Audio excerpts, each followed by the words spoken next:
Artificial intelligence అన్ని రంగాల్లో వచ్చేస్తుంది. ఒక్కసారి ఊహించుకోండి, ఏఐ మినిస్టర్, క్యాబినెట్ మినిస్టర్ హోదా ఆర్టిఫిషియల్ ఇంటెలిజెన్స్ ఒక చాట్బాట్ లేదా రోబోకు దొరికితే ఎలా ఉంటుంది?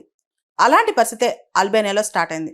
జనవరి 2025లో అల్బేనియాలో ఏఐ మినిస్టర్కి క్యాబినెట్ హోదా ఇచ్చారు. యాక్చువల్లీ ఇంతకుముందు ఆ చాట్బాట్ లేదా text and voice based chatbot AI assistant ఉండేది.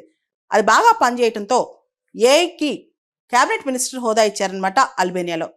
దానికి ఒక పేరు కూడా పెట్టారు, డియలా అని చెప్పి. ట్రెడిషనల్ ఏఐ కాస్ట్యూమ్లో ఈ చాట్బాట్ పనిచేస్తూ ఉంటుంది.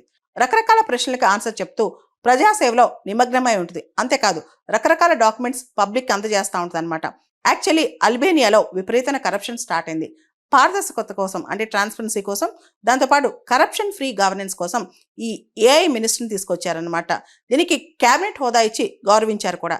అల్బేనియన్ భాషలో డియలా అంటే సన్ అంటే సూర్యుడు అని అర్థం, అంటే అకౌంటబుల్, ట్రాన్స్పరెన్సీ అని అర్థం అనమాట.